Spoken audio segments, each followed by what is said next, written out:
అమ్మగారిని, అమ్మనే సర్వం కాబట్టి అమ్మగారి తత్వం గురించి ఏ విధంగా భగవంతుని మనం అనేది అందరికీ కూడా అర్థమయ్యే చెప్తూ ఉంటారు. మరి ఏం లేదు, ఎవరైనా మాట్లాడాలి అక్కడ ఎందుకు, మీరు ఎంత అద్భుతంగా మాట్లాడుతుంటే వినాలనే మాకు అనిపిస్తుంది, కానీ నేను మాట్లాడాలని నాకు అనిపించదు. ఎవరన్నా ఏమైనా సందేహం వచ్చి అడిగితే మాత్రమే చెప్పాలి అని అనిపిస్తుంది.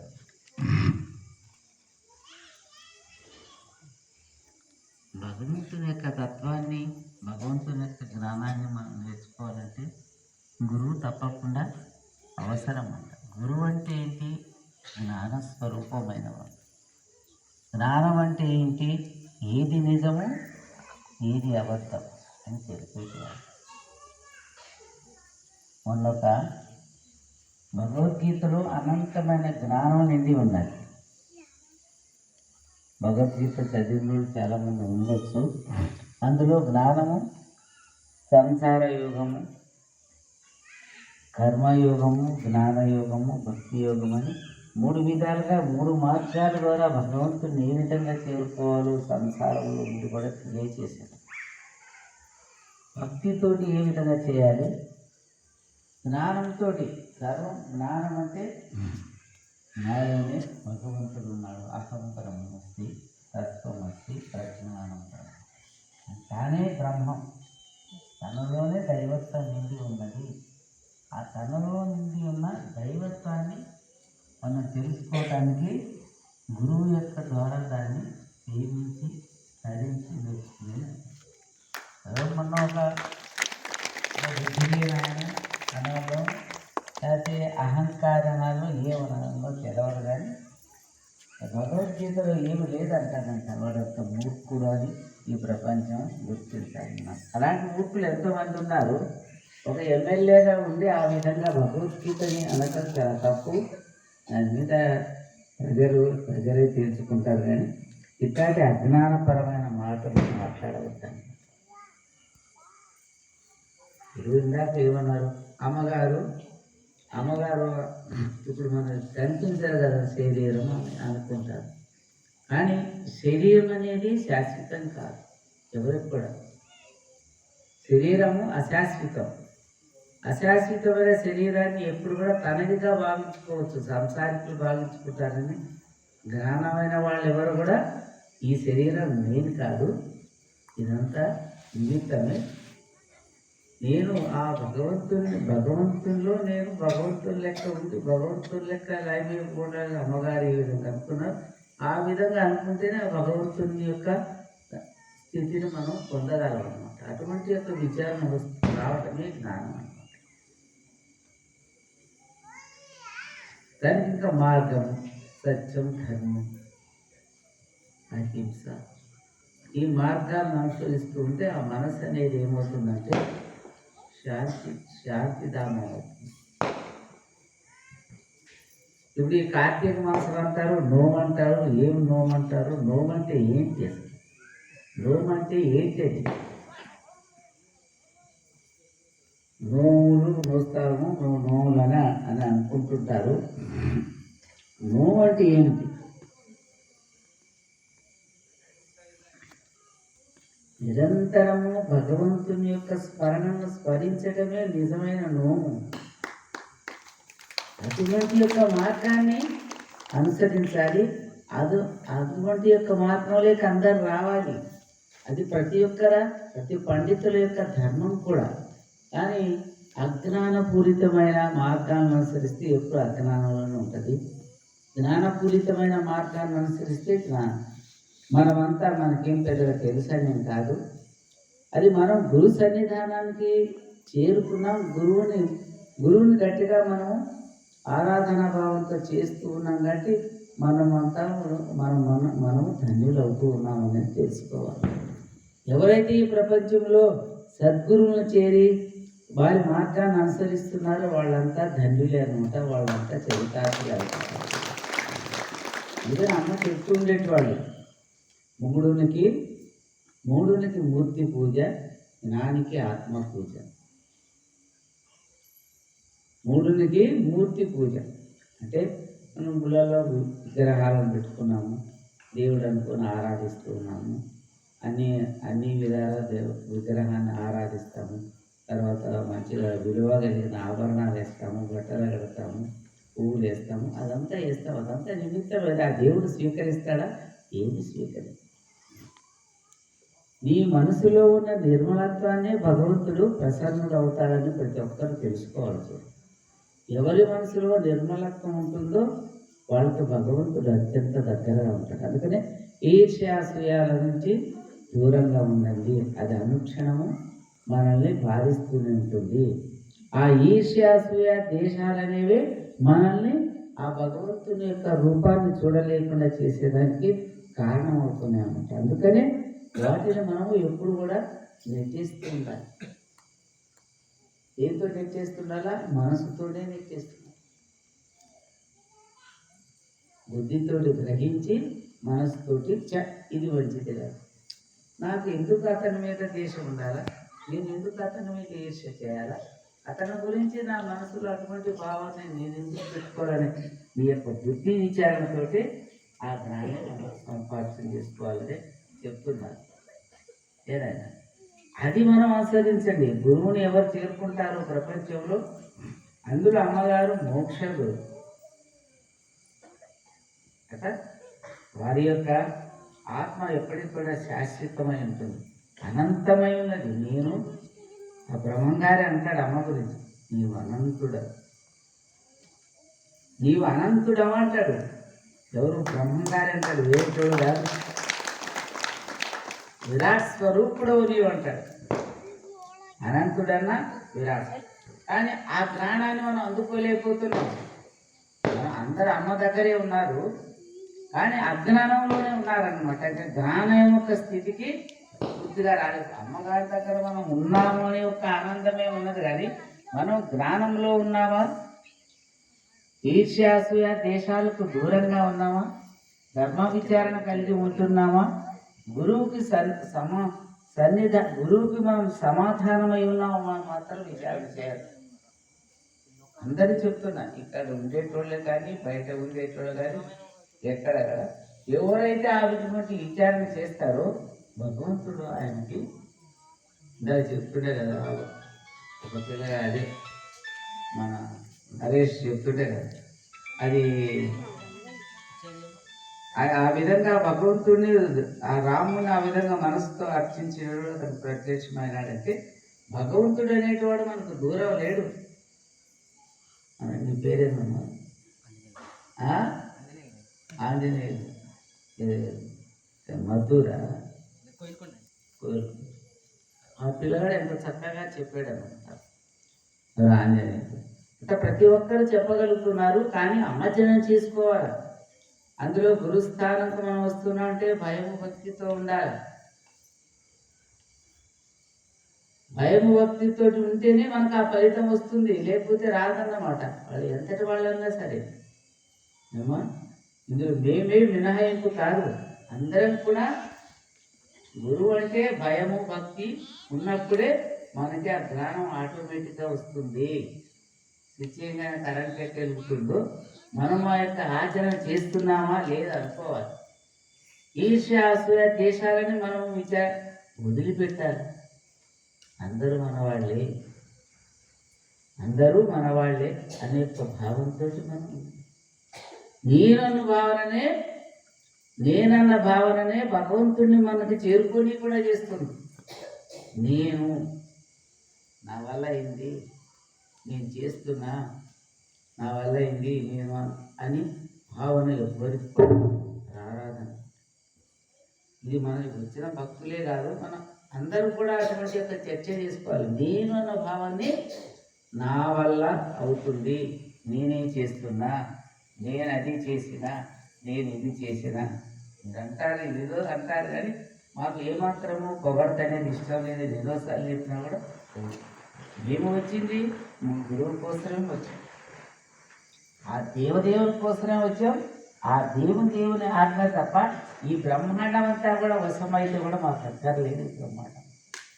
ఈ బ్రహ్మాండంతో కూడా మాకు పని లేదు. నాకు ఇదంతా అక్కర్లేదు. నేను కూడా భక్తుల్లో ఒక్కడై ఉండాలి. అటువంటి యొక్క ఆశీర్వాదం మీరు ఇవ్వండి. నాకేమి పెద్దరికం అక్కర్లేదు. అందరిలో నేను ఒక్కడే ఉండాలి, అందరూ ప్రేమాభిమానంతో మెలగాలి అని అన్నారు అమ్మోరు. ప్రేమ భావంతో మెలగాలన్నారు. అది ఎటువంటి యొక్క ఆదేశం అంతా అర్థం చేసుకోవాలి.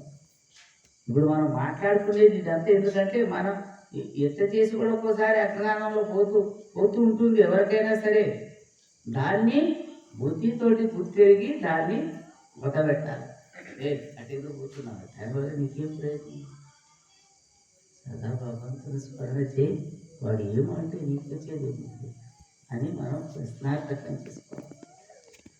అహంకారం ఏమనుకుంటాడు ఎప్పుడు కూడా, నేను గొప్ప,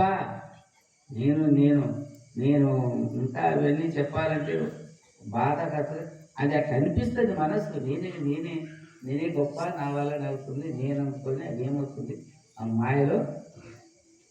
మాయలోనే తిరుగుకుంటా పోతూ ఉంటుంది అనమాట. దానివల్ల ఏమవుతుంది, భగవంతుని దానికి దూరం అవుతారనేది తెలుసుకోవాలి. అందుకనే ప్రతి ఒక్కరూ వాళ్ళ మనసు ద్వారా వాళ్ళ బుద్ధి ద్వారా సంస్కారం చేసుకోవాలి. ఎందుకంటే మనం గురువుని పెట్టుకున్నాం కదా, అప్పుడు జన్మ సార్థకం. ఈ జన్మలో సార్థకత పూర్తిగా చేసుకెళ్తే మళ్ళీ జన్మ కన్నా అది వస్తుంది.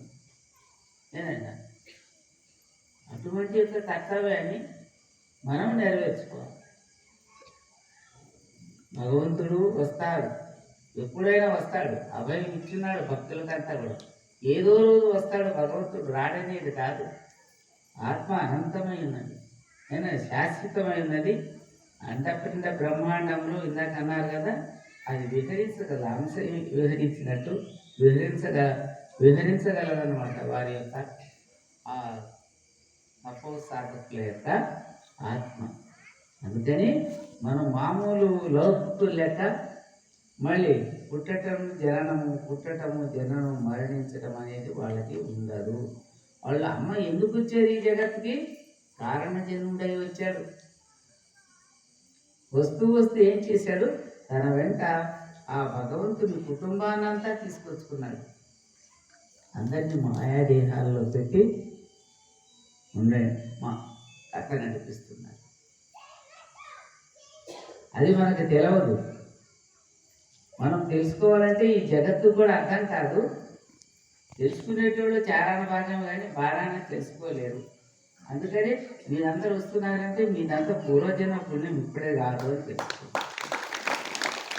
సరే, అహం అనే దానికి పోదు. అది ఎప్పుడు కూడా మనల్ని అది ఈర్చలు, దేశాలు, అవన్నీ భేదాలు, ఇవన్నీ కూడా భగవంతుని ఇష్టం. దేవుడు అనేటవాడు ఎవరు? గురువుని మించిన దైవం లేదు. నేనైనా అమ్మ ఈరోజు ఇన్ని గుళ్ళు ఇన్ని కట్టారంటే అజ్ఞానంలో ఉన్న యొక్క మనుషులు తెలుసుకోవాలని గుళ్ళు కట్టించారు. కానీ అజ్ఞానంలో ఉన్న మనుషులు తెలుసుకోవాలి గురువునని చేస్తున్నాడు అనమాట. ఏనన్నా దత్తాత్రేయ స్వామి కూడా తన దగ్గరని అందరినీ రానికుండా మాయ చేస్తూ ఉండేటవాడు. ఎవరైతే గట్టిగా పట్టుకున్నారో వాళ్ళకే జ్ఞానాన్ని ఇస్తున్నారు. ఎప్పుడు కూడా మహాత్ములు దూరమే పెడతారు. అమ్మ ఎప్పుడు కూడా నేను భగవంతుడిని, నేను అట్ట చేస్తా, నీకు ఇట్ట చేస్తా, నేను అదంతా నన్ను నమ్మంటే మాట అన్నారు ఎప్పుడన్నా? ఎప్పుడు అని లేదు. అందుకనే భగవంతుడు ఏ విధంగా ఉన్నాడంటే సామాన్యమై ఉన్నాడు, అఖండ స్వరూపుడైతే కూడా. అందుకనే అధో జన్మ ప్రకృతి చిన్న ఒక ఏది చదువు లేకుండా ఏమి లేకుండా చదువుకోకుండా అజ్ఞానంగా ఏ విధంగా వాళ్ళు తెలియనట్టు ఏ విధంగా ఉంటారో అమ్మగారు కూడా తెలవలేదన్నమాట. అందుకనే ఆ యొక్క మాయావేషము సరస సాంగత్యం. మాయావేషంలో ఉండే అమ్మ మనల్ని అంతటి కూడా ఆడించేదన్నమాట. తెలుసుకున్న వాళ్ళకే ఆ జ్ఞానం అందుకోగలిగారు. కొందరు తెలుసుకోగలిగారు, కొందరు తెలుసుకోలేరు. కానీ ఇద్దరి మీద అమ్మ సమానమైన ప్రేమనే చూపెట్టేటవాడు. కానీ వాళ్ళ అజ్ఞాని మీద ప్రేమ ఉండేటవాళ్ళు, సుజ్ఞాని మీద కూడా ప్రేమ ఉండేటవాళ్ళు. ఏనండి అట ఆ విధంగా అమ్మగారు నడిచినట్టు నడవటానికి ఎవరికి సాధ్యం కాదు. ఈ లోకంలో ఎందరో మహానుభావులు తపస్సు చేస్తుండొచ్చు, అందరూ చేస్తున్నట్టు అమ్మగారికి సాధ్యమైనట్టు ఎవరికి సాధ్యం కాలేదు. అందుకని ఆయన విరాట్ స్వరూపుడు. ఎప్పుడైనా మనం చేసుకోవాల్సిందంటే భయం. మనం ఎవరొకరు భయంతో ఉండాలి. ఇప్పుడు ఇంట్లో మనం భర్తను చూసి భార్య పిల్లలు భయపడితేనే ఆ యొక్క ఇల్లు సక్రంగా ఎట్టయితే నడుస్తుందో, మనం కూడా గురుస్థానంలో ఉన్నప్పుడు గురువు అనుక్షణం చూస్తుంటాడని ఆ గురు భక్తితోటి ఆ భయంతో నడవాలి. అది ఒకటి చెప్పేది కాదు. ఎప్పుడైతే ఆ భయంతో నడుస్తామో అప్పుడు ఆ యొక్క పంట పండుతుంది, ఆత్మ తరిస్తుంది, ధన్యత నడుస్తుంది. అవునా? దయచేసి నేను ఏమో చెప్తున్నాను అనేది కాదు, భయము భక్తితోటి మనమంతా కూడా. అసలు ఈ యొక్క సత్సంగాన్ని ప్రారంభం చేయడానికి కారణం అంటే ఎందరెందరో వేల మంది మంత్రాలు తీసుకున్నారు. అందరు ఏం చేస్తున్నారు, ఏం సాధిస్తున్నారా? ఊరికనే మంత్రం తీసుకున్నాము అయిపోయి, అమ్మ దగ్గర మంత్రం తీసుకున్నాము అయిపోయి, మనకేం అయిపోయాయని అనుకుంటున్నారా? ఏదైనా ఒక విచారణ వస్తుంది, ఒక విచారణ కోసమే ఈ సభ ప్రారంభం చేయడం జరిగింది. కానీ ఇంకా అందరూ కూడా అందుకోవటం లేదు. సంసారం సంసారం, ఏం సంసారం?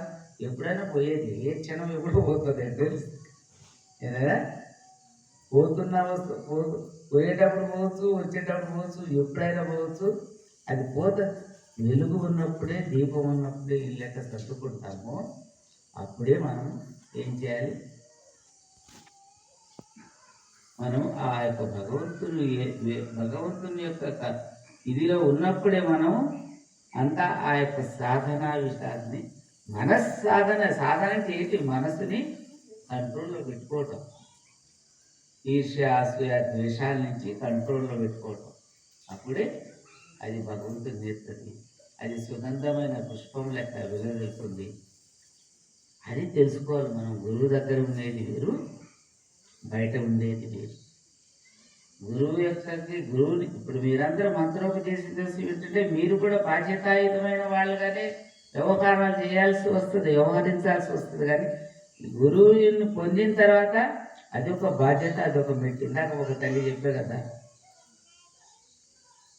ఇట్లా నాయన నేను ఇట్లా మంత్రం తీసుకోమ్మ, ఇట్లా సాధన తీసుకోమంటే ఆ తల్లి అదే విధంగా అనుసరించింది.